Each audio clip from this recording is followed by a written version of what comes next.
Hello, and welcome to today's episode. I'm going to be your host, the Irrelevant Nerd. Today, we're going to be reviewing Superman 2025.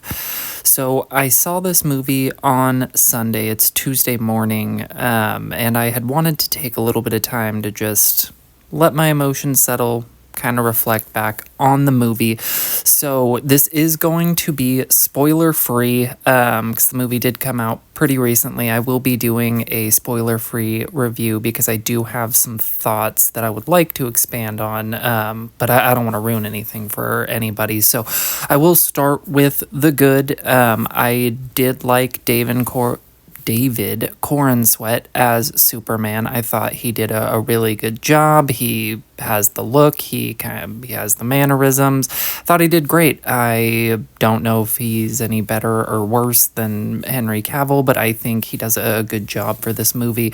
And then really that's one of the highlights of the movie is the whole cast. Like Nicholas Hoult, I thought did a good job. Rachel Brosnahan did a good job. I'm 100% going to mispronounce his name. I think it's like Eddie Gathegi as Mr. Terrific. To me, he was the show stealer of the entire movie. Loved him. Thought Nathan Fillion did a good job. So the whole cast really did a pretty good job. There are a few misses casting wise for me, but nothing too terrible.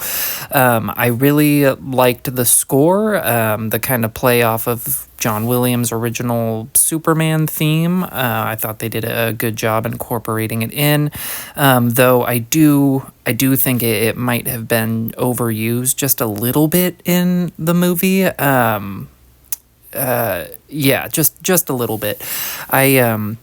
I like the world that's set up. It's a very lived-in universe. All the trailers kind of show that. It's populated with other heroes and crazy technology and villains and monsters. And this is a very lived-in comic book world. And I hear a lot of other reviewers talking about how this is maybe the most comic booky movie of all time, and I really think that's what it is the world is just going. You're not there for like, oh, this is how this technology was made, or this is how this hero came around. It's just you're in it. This is the world, and I like that. It was refreshing not to have to do an origin and then have to learn about the tech and all the scientific principles behind it, because at the end of the day, these are comic book movies. They're silly. They have, these people and this technology.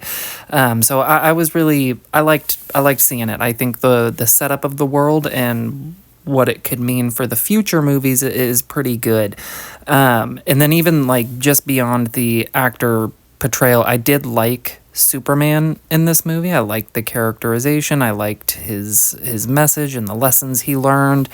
I did like Lex as well, though not quite as much, which I guess I can't really talk about why without getting into the spoilers, so I'll just leave it there. I did like a lot of what they did with Lex, but I also felt there was some that had left to be desired, but a lot of positive things are really going for this movie, I think, but it's not all good, it's not all great, despite, people's hopes that it might be, and it's definitely not all trash despite some people's hopes that it might be. But let's kind of move from the good to the mixed and bad, because a lot of the stuff that was more on the bad side are more just mixed. I don't know if there was anything in this movie that I just hated to my core. There were a few things that I did strongly dislike, but I'm kind of lumping all the negative into the mixed as well. Biggest thing for me is the comedy. Some of it hits, some of it's really funny, some of it's really not. Some of it's cringy, but I don't know, that's it. A lot of that will depend on how you respond to James Gunn's comedy, because it's the same in the Guardians of the Galaxy movies, the Suicide Squad. Like, some of the jokes are hilarious, some of the jokes fall flat, and it's the exact same here. The Kryptonians were another kind of mixed one here for me, probably ones that I had more like stronger negative feelings on, was what they did with the Kryptonians, but can't really expand upon it at all without going into the spoilers. The visuals, and this is why the visuals are mixed. There was some of it I thought looked really good, really interesting to watch. Some of it looks really corny, and not even in a bad CGI way of like, I just don't love the look of some of the sequences of this movie. It borrows a little bit too much from James Gunn's bag of old tricks. Like the second, like there is a sequence during a fight that goes on, and the background colors, anybody can see it. You're immediately like, well, that's Guardians of the Galaxy. And I didn't love all of it. Like some of it I thought looked really cool. Didn't love all of it. The pacing of the movie is okay. Not the best, not the worst. And I think this is a pretty common thing I've heard. A lot of the reviews that I've seen, even the people who loved the movie even say, they're like, oh yeah, like the first 30 minutes or so, it takes a little bit to get into, and then you're just kind of swept up into it and you're off and going. And so like, I'm not the only person who thinks that the pacing is odd. Like people who even just loved this movie, like even without saying it, are saying that the pacing is odd. I did like a lot of the casting here. A lot of the acting though comes across super odd.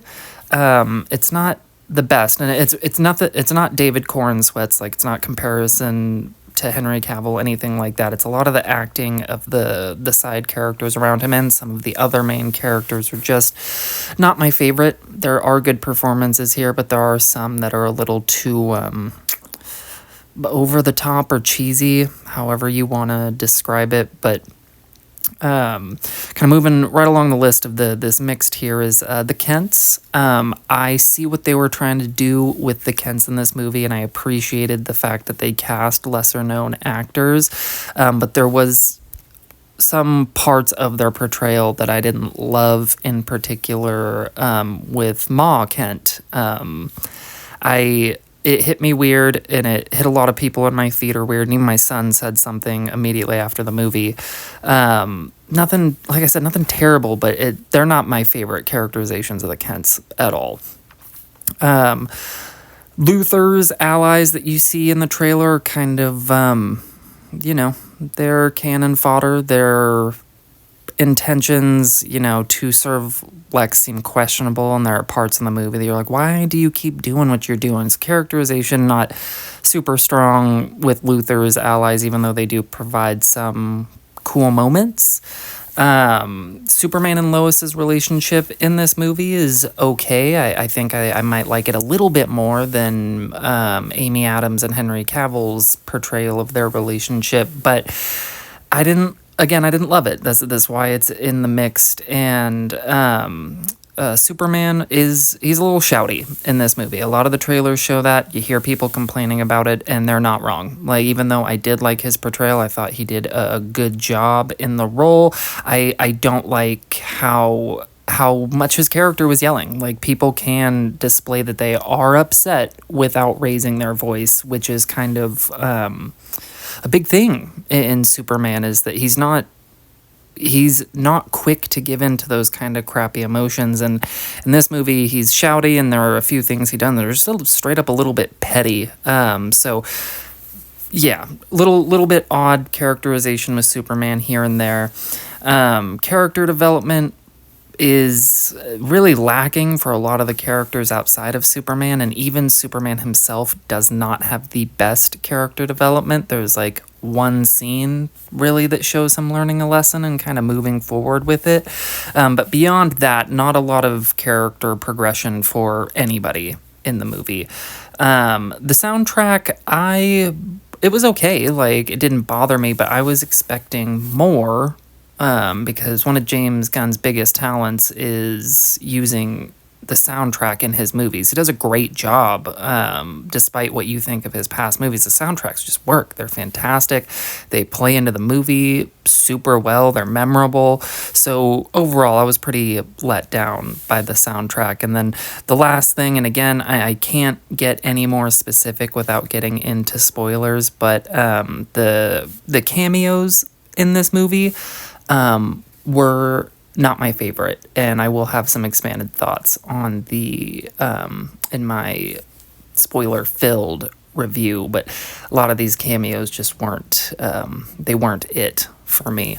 So I had a good time with this movie, liked it, didn't love it, and I feel, even though it is wildly different, I do feel it's about, for me, as enjoyable as Man of Steel. Like, if I remember right, I had given Man of Steel like a anywhere between 7.8, 7.9, 8, solid 8. That's sort of where I was thinking. And this movie, I feel very much the same. I'll do the 7.8, 7.9, 8.0 and kind of split the difference and just say it's a 7.9 for me. Like, really a lot that I did like. Just some things holding it back. And I'm not like a Snyder bro or anything like that. Like, just genuinely, this movie, it has good things, but it is not a masterpiece despite what some people on the internet are saying. And I am bummed. I wanted this movie to be a masterpiece. I want these movies to succeed and to be great going forward. But this one, 7.9 out of 10, not a terrible way to start a universe. I'm excited for the world and some of these characters going forward. So it does its job in this way. And I want to watch it a second time before I do the spoiler review. And then I will do a Superman ranking, and we'll kind of see where I fall, either, Team Snyder or Team Gunn. Because with a ranking of the Superman movies, now that's really all that people care about. All the other movies are just kind of, filling out the video. But let me know what you guys think if you had seen it. If you do comment, try, no spoilers. This is my first spoiler-free review on the channel, so just trying to be respectful. And hopefully I'll catch you guys in the next one.